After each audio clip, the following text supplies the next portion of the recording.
మార్కాపురం జిల్లా సిఎస్పురంలోని యోగాంధ్ర అవగాహన ర్యాలీని జిల్లా కలెక్టర్ విజయ నిర్వహించారు.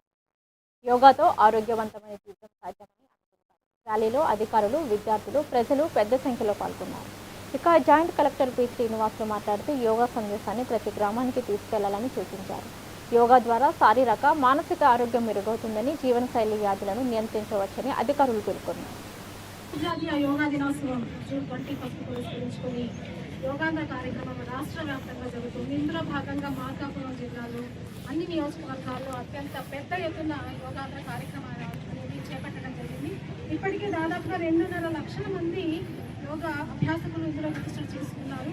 యోగాకు ఉన్నటువంటి ప్రాముఖ్యత, యోగా విలువను అందరికీ తెలియజేయడం ఈ కార్యక్రమం మీ అందరికీ తెలిసి ఈరోజు జీవన శైలి వ్యాధులు చాలా, అంటే బీపీ కానివ్వండి, షుగర్ కానివ్వండి, థైరాయిడ్, నిద్రలేమి, అదేవిధంగా చాలా అతి ఆలోచనలు చేయడం, ఓవర్ థింకింగ్, ఇలాంటి కారణాల వల్ల చాలామంది ఒత్తిళ్లకు లోనవుతున్నారు. ముఖ్యంగా ఉద్యోగస్తులు కానివ్వండి, విద్యార్థులు ముఖ్యంగా పరీక్షలన్నా చదువులన్నా భయపడుతున్నారు, ఆందోళన చెందుతున్నారు.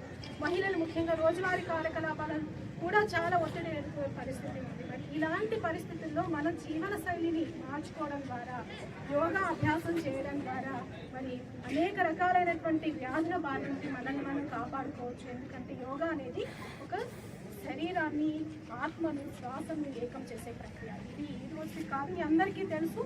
మరి వేల సంవత్సరాల క్రితమే యోగులు, మహర్షులు, మహానుభావులు ఎంతోమంది దీన్ని ఆచరించి వారి అనుభవపూర్వకంగా మనకు ఒక వారసత్వ సంపదగా దీన్ని అందజేయడం జరిగింది. దీన్ని భావితరాలకు కూడా అందజేయాలనే ఉద్దేశంతో గత సంవత్సరం నుంచి యోగాంధ్ర కార్యక్రమాన్ని రాష్ట్ర ప్రభుత్వం చేపట్టి ఎంతో విజయవంతంగా ముందుకు తీసుకెళ్లడం జరుగుతుంది. మరి యోగా ప్రతి ఒక్కరి జీవితంలో భాగం కావాలి. నిత్య జీవితంలో ప్రతి ఒక్కరూ కూడా యోగాను ప్రాక్టీస్ చేయడం. అంతర్జాతీయ యోగా దినోత్సవం జూన్ 21 పురస్కరించుకొని యోగాంధ్ర కార్యక్రమం రాష్ట్ర వ్యాప్తంగా జరుగుతుంది. ఇందులో భాగంగా మార్కాపురం జిల్లాలో అన్ని నియోజకవర్గాల్లో అత్యంత పెద్ద ఎత్తున